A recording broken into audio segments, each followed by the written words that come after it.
ആ ഓ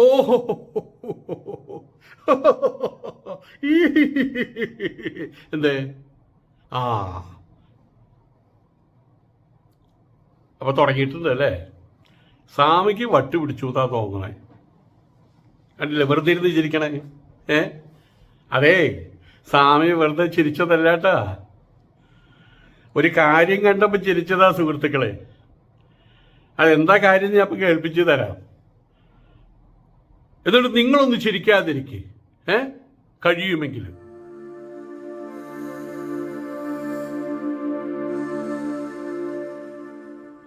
തിരുവനന്തപുരത്ത് ശശി തരൂരിനെ മലർത്തിയടിക്കാൻ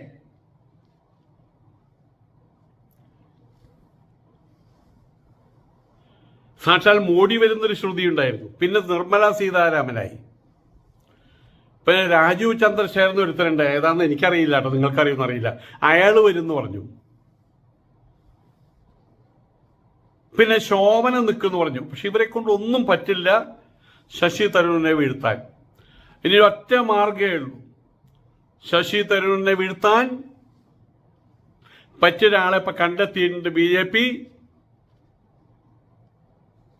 ആരിഫ് മുഹമ്മദ് ഖാൻ, ഹാൻസ് ഖാൻ. ഇപ്പോഴത്തെ ഗവർണർ ആരിഫ് മുഹമ്മദ് ഖാൻ തിരുവനന്തപുരത്ത് നിന്ന് ലോകസഭയിലേക്ക് മത്സരിക്കുന്നു.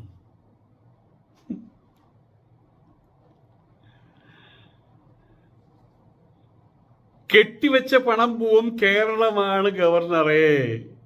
ആരെന്ന് പറഞ്ഞു കൊടുക്ക്.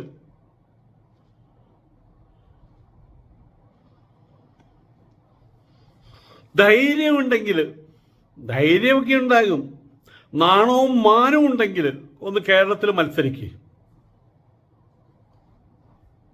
അല്ല, നാണവും മാനവും ഉണ്ടെങ്കിലല്ലേ പോവുള്ളൂ അല്ലേ? എന്തായാലും ശശി തരൂരിനെ തോൽപ്പിക്കാൻ കണ്ട കാൻഡിഡേറ്റ് കൊല്ലാം.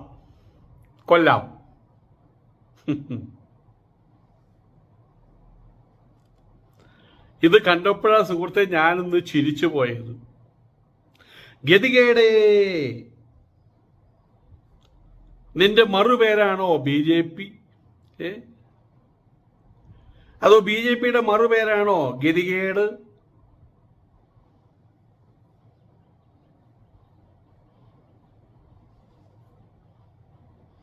ഏതായാലും ഇന്നിപ്പോൾ അയാൾക്കൊരു സ്ഥാനമുണ്ട്, ഗവർണറിന് സ്ഥാനമുണ്ട്. അതിൽ നിന്ന് എടുത്തു ചാടി മത്സരിക്കാൻ നിന്നാൽ, കേരളത്തിൽ മത്സരിക്കാൻ നിന്നാൽ പാൻ പരാഗിന്റെ കാര്യത്തിലൊരു തീരുമാനമാകും, കുഴിച്ചു മൂടും.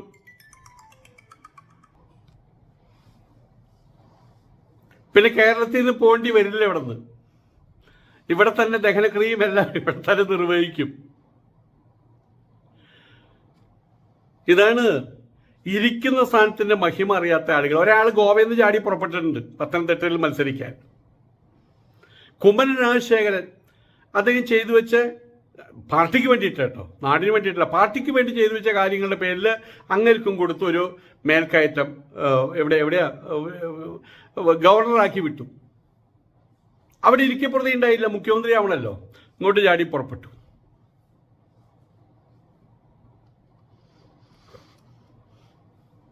ഏതായാലും ഇനി ഇങ്ങനെ പലതരം കോൺഗ്രസിലൊക്കെ ഉണ്ടായിരുന്നു, എവിടെയൊക്കെ ഉണ്ടായിരുന്നു.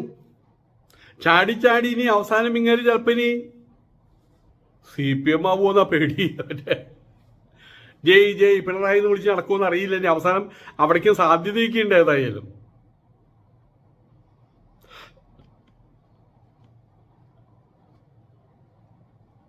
ശശി തരൂരിനെതിരെ തിരുവനന്തപുരത്ത് മത്സരിക്കുന്ന ഇപ്പോൾ തീരുമാനം ഉണ്ടായിട്ടുണ്ട്. ഇനി അത് അവിടെ നിന്നാൽ ജയിക്കുക എന്നുള്ളത് സങ്കല്പത്തിൽ പോലും കാണാൻ കഴിയാത്തൊരു കാര്യമാണ്, സ്വപ്നത്തിൽ പോലും വിചാരിക്കാൻ പറ്റാത്തൊരു കാര്യമാണെന്ന് ഉറപ്പായി കഴിഞ്ഞാൽ, അവരുടെ മനസ്സിനത് ഉറപ്പുണ്ടെങ്കിൽ അദ്ദേഹത്തെ UPയിലുള്ള ബുലന്ദ് ഷഹർ അവിടെ നിന്ന് മത്സരിക്കും എന്നൊരു സൂചന നൽകിയിട്ടുണ്ട്.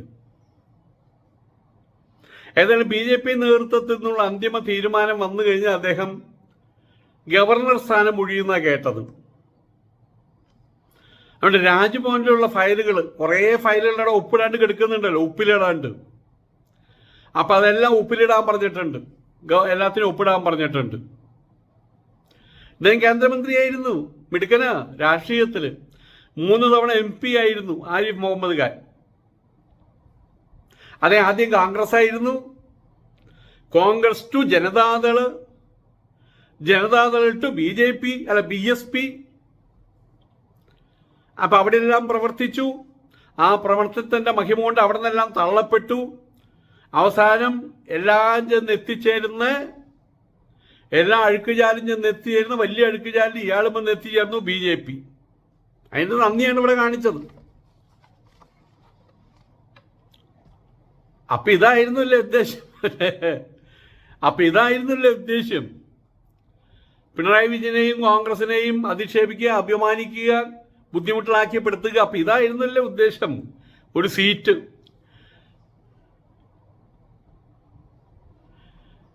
അദ്ദേഹത്തിൻ്റെ സ്വദേശം ബുലന്ദ് ഷഹറാണ്, ഉത്തരേന്ത്യയിൽ. പക്ഷേ തിരുവനന്തപുരത്ത് നിന്ന് മത്സരിപ്പിക്കാനാണ് BJP കേന്ദ്രം ആഗ്രഹിക്കുന്നത്. കാരണം ഒരു കാര്യം ഉറപ്പാണ്, ശശി തരൂരിൻ്റെ പോലെ തന്നെ ഈ മുഖവും പരിചിതമാണ് ആളുകൾക്ക്. പരമ്പരാഗിൻ്റെ മുഖം എല്ലാവർക്കും ആളുകളുടെ ഇപ്പം ഈ രാജീവ് ചന്ദ്രശേഖർ മത്സരിക്കാൻ പോകുന്ന ആൾക്കാർ ഇത് ആരെയാ ആളെന്ന് ചോദിക്കും. ഇതിപ്പോൾ അങ്ങനെ ഒരു കാര്യമില്ല, ആളെല്ലാവർക്കും അറിയാം. ആ രീതിയിലാക്കി വെച്ചിട്ടുണ്ട് സ്വയം. 73കാരനാണ്. കാവി പതാകയും പുതച്ച് അവസാനം ഇങ്ങനെ കിടക്കാൻ അതിനുള്ളൊരു ഒരുക്കാണ് ഇപ്പോൾ. അതിൽ സന്തോഷം, അതിൽ രമണം ഉൾക്കൊണ്ടുകൊണ്ട് അതിനുള്ള പരിപാടി 73കാരനായി. ആരിഫ് ഖാൻ അവിടുന്ന് തിരുവനന്തപുരത്ത് ജയിച്ചു കഴിഞ്ഞാൽ കേന്ദ്രമന്ത്രി. തൃശ്ശൂരിൽ നിന്ന് സുരേഷ് ഗോപി ജയിച്ചു കഴിഞ്ഞാൽ കേന്ദ്രമന്ത്രി. ഇപ്പൊ കേരളത്തിൽ നിന്ന് എത്ര കേന്ദ്രമന്ത്രിമാരുണ്ടാകുമെന്ന് അറിയില്ല. കേരളത്തിൽ എത്ര MP-മാരുണ്ടാകുമെന്ന് അറിയാം, അതെല്ലാവർക്കും അറിയാം. വട്ടപൂജ്യം. ഇദ്ദേഹം ഉപരാഷ്ട്രപതിയാവാൻ ശ്രമിച്ചതാണ് ഈ കഴിഞ്ഞ പ്രാവശ്യം. പക്ഷേ ബംഗാൾ ഗവർണറായിരുന്ന ജഗദീപ് ധൻകർ, അദ്ദേഹത്തിനാണ് ആ നറുക്ക് വീണത്. കേരളത്തിൽ വന്നു 22ാമത്തെ ഗവർണറായിട്ട്. ഈ കഴിഞ്ഞ 4 വർഷം മുമ്പ്, 5 വർഷം മുമ്പ് 2019 സെപ്റ്റംബർ 6 ഇങ്ങനെ ഈ മസാല ഖാൻ, പാൻ പരാഗ് ഖാൻ ചുമതലയേറ്റു. അതിനുശേഷം ഇവിടെ ഉണ്ടാക്കിയ പൊല്ലാപ്പുകൾ, പൂരുകളൊക്കെ നമുക്കറിയാം. കേരള നിയമസഭ പാസ്സാക്കുന്ന സുപ്രധാന ബില്ലുകളെല്ലാം പിടിച്ചു വയ്ക്കുന്നു. ഇവിടെ നമ്മൾ കാര്യം മനസ്സിലാക്കേണ്ടത്, തൊപ്പി വെച്ചാലും തൊപ്പി വെച്ചില്ലെങ്കിലും മുന്നിലിരുന്നാലും പിന്നിലിരുന്നാലും ചാക്കോളയാണ് എന്ന് പറയുന്ന പോലെ ജനഹിത പരിശോധനയിലൂടെ, ഇലക്ഷനിലൂടെ, തെരഞ്ഞെടുപ്പിലൂടെ അധികാരത്തിൽ വന്നിട്ടുള്ള ലെജിസ്ലേറ്റീവ് അഥവാ നിയമനിർമ്മാണ സഭയുടെ അധികാരമൊന്നും ഗവർണർക്കില്ല. ഗവർണർ ഇവിടെ മറ്റെന്തായാലും പറയാം, ഒരു തിലകം ചാർത്തത് പോലെ, തിലകം ഇല്ലെങ്കിൽ ആള് കത്തുപോകുന്നും പോയില്ല. അങ്ങനെ ഒരു അലങ്കാരം മാത്രമാണ് ഗവർണറുടെ പണി. പക്ഷെ അതിൻ്റെ ബലം എന്താണെന്ന് അറിയാതെ, ആ അലങ്കാരത്തിനൊരു ബലമുണ്ട്, ഒരു മഹിമയുണ്ട്. അതെന്താണെന്നറിയാതെ വൃത്തികെട്ട രാഷ്ട്രീയ കളിയാണ് അയാൾ ഇവിടെ കാഴ്ചവെച്ചത്. നമുക്ക് എല്ലാവർക്കും അറിയാം. അതിൻ്റെ പേരിൽ കിട്ടുകയും ചെയ്തു. ഇപ്പോൾ പുറത്തിറങ്ങി നടക്കാൻ പറ്റില്ല. ബില്ലുകളെല്ലാം പിടിച്ചു വയ്ക്കുന്നു. അതിൻ്റെ നടപടിയും അവരെ യൂണിവേഴ്സിറ്റികളുമായിട്ടുണ്ടായിട്ടുള്ള നിയമനങ്ങളുമായിട്ട് ബന്ധപ്പെട്ട് സർക്കാരുമായിട്ടുണ്ടായിരുന്ന നിരന്തരമുള്ള തർക്കങ്ങൾ, അടിപിടി, അത് സുപ്രീം കോടതി വരെ എത്തി നിൽക്കുന്നുണ്ട്. ഈ സാഹചര്യത്തിലാണ് ആരിഫ് മുഹമ്മദ് ഖാൻ രാജിക്കൊരുങ്ങുന്നു എന്ന് ഉള്ള അഭ്യൂഹങ്ങൾ വരുന്നത്. പിന്നെ ഇലക്ഷൻ നിൽക്കാൻ പോവുകയാണെന്നുള്ള പേരിൽ ഒരു രാജി കൊടുത്തു കഴിഞ്ഞാൽ, ഇപ്പം അയാൾ ആകെ സത്യം പറഞ്ഞു കഴിഞ്ഞാൽ കമ്മ്യൂണിസ്റ്റ് പാർട്ടിയുടെയും LDFന്റെയും കുരുക്കിൽ പെട്ട് കിടക്കുകയാണ്. കുരുക്കിൽ രക്ഷപ്പെടാൻ വേണ്ടി അങ്ങോട്ട് ചാടി കഴിഞ്ഞാൽ ഇവിടുത്തെ കുരുക്ക് മുറുകും, ഇങ്ങോട്ട് ചാടി കഴിഞ്ഞാൽ അവിടുത്തെ കുരുക്ക് മുറുകും.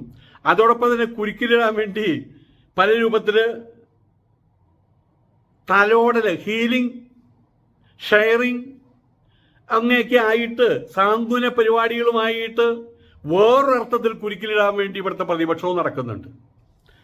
അയാൾക്കൊരു കാര്യം മനസ്സിലായി, കേരളമാണ്, കേരളം UP അല്ല എന്നയാൾക്ക് മനസ്സിലായി. അപ്പം ഇനിയിപ്പോൾ എങ്ങനെയൊന്നും രക്ഷപ്പെടണം. അപ്പം അതിന് കിട്ടിയ ഒരു സാഹചര്യമാണ് കാൻഡിഡേറ്റ് ആവുക എന്നുള്ളത്. ഇപ്പം ഇങ്ങനെ കാൻഡിഡേറ്റ് ആവും പ്രഖ്യാപിച്ച ഉടനെ തന്നെ രാജിവെക്കും. തിരുവനന്തപുരത്തോ ബുലന്ദ്ഖറിലോ എവിടെയും വിട്ട് അയാൾ മത്സരിക്കും, ജയിക്കട്ടെ. രാഷ്ട്രീയത്തിന് പറ്റിയ ആളാണ്. അല്ലെങ്കിൽ ഗവർണറുമായിട്ട് BJP നേതൃത്വം ഇത് സംബന്ധിച്ച ആശയവിനിമയം നടത്തിയിട്ടുണ്ടെന്നാണ് അയാൾ പറഞ്ഞിട്ടുള്ളത് എന്നാണ് ഇത് പുറത്തു വരുന്ന റിപ്പോർട്ടുകൾ സൂചിപ്പിക്കുന്നത്. ഇപ്പോൾ തിരുവനന്തപുരത്ത് എത്തിയിട്ടുണ്ടായിരുന്നില്ല, പ്രധാനമന്ത്രി തിരുവനന്തപുരത്ത് എത്തിയിട്ടുണ്ടായിരുന്നു. ഈ വിഷയമായിട്ട് സംബന്ധിച്ചു കൂടി സ്പെഷ്യൽ മീറ്റിംഗ് പ്രധാനമന്ത്രിയും ഇപ്പോഴത്തെ ഗവർണർ ആയിട്ട് ഒരു സ്പെഷ്യൽ കൂടിക്കാഴ്ചയ്ക്ക് നടത്തിയിട്ടുണ്ട്. അതിൻ്റെ ഉദ്ദേശ ലക്ഷ്യങ്ങൾ ഇവിടുന്ന് രാജിവെച്ച് തടി തപ്പുക, അപ്പുറത്തുമായിട്ട് മത്സരിച്ച് മന്ത്രിയാകുക, ഇതൊക്കെയാണ് എൻ്റെ ഉദ്ദേശ ലക്ഷ്യങ്ങൾ എന്നാണ് മനസ്സിലാക്കാൻ കഴിഞ്ഞിട്ടുള്ളത്. എന്തായാലും പെട്ടെന്ന് കേട്ടപ്പോൾ ചിരിച്ചു മണ്ണ് കപ്പി, അത്രയേ ഉള്ളൂ. പാൻ പരാഗ് ഖാൻ മത്സരിക്കാൻ പോകുന്നത് തിരുവനന്തപുരത്ത്, കേരളത്തിൽ, അതും ശശി തരൂരിനോട്. ചിരിക്കാതിരിക്കാൻ പറ്റാതെ വന്നപ്പോൾ ചിരിച്ചു പോയെന്ന് മാത്രമേ ഉള്ളൂ സുഹൃത്തുക്കളെ. നമസ്കാരം.